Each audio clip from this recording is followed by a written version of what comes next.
Vokabulu rade veoma vedri ljudi, otvoreni, koji veoma ambiciozni, koji vole pomoći, vole svoj posao i vole njemački jezik.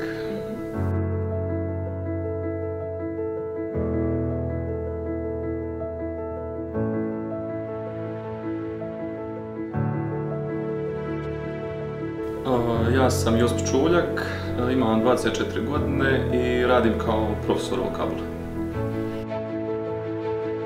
Počeo sam raditi u vokabuli kad sam bio još student na 4. godini Filozofskog fakulteta. Pa kad nekoga naučiš nešto i da vidiš da je to njemu stalo do toga i da mu to dosta znači, da je on zbog toga i sam ispunjeniji i sretniji zbog toga. To savršeno radno mjesto se u biti ja i našao u vokabuli. Znači, kad se radi bez pritiska, kad imaš slobodu na radnom mjestu, kad se možeš i ti slobodno izraziti, kad imaš dobar odnos sa kolegama. Inspirira me to što moje kolege i ja možemo pomoći ljudima da ostvare svoje snove, da pronađu sebe i da sebe s tim mogu ispuniti.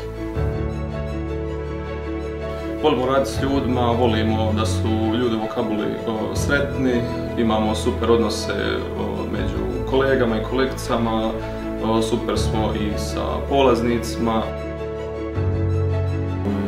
inovativno i zabavno. Ja s 15 godina sam bio veoma povučen, malo sramežljiv, nisam toliko volio družiti se, bio sam povučen, više sam igrao video igrice i išao u školu i to je bilo to. Moj hobi je, pored provođenja vremena sa dragim ljudima, je i učenje jezika. Naravno, pored materinskog, njemačkog i engleskog, učim još trenutno i japanski i francuski. Preporučujem vam da se prijavite na posao, da vidite kako je, nemate šta izgubiti i posebno apeliram mlade studente, pošto sam ja bio u toj situaciji i ja sam se mislio hoću li, neću li, pa sam opet prijavio se da vidim kako to izgleda i na kraju se veoma isplatilo.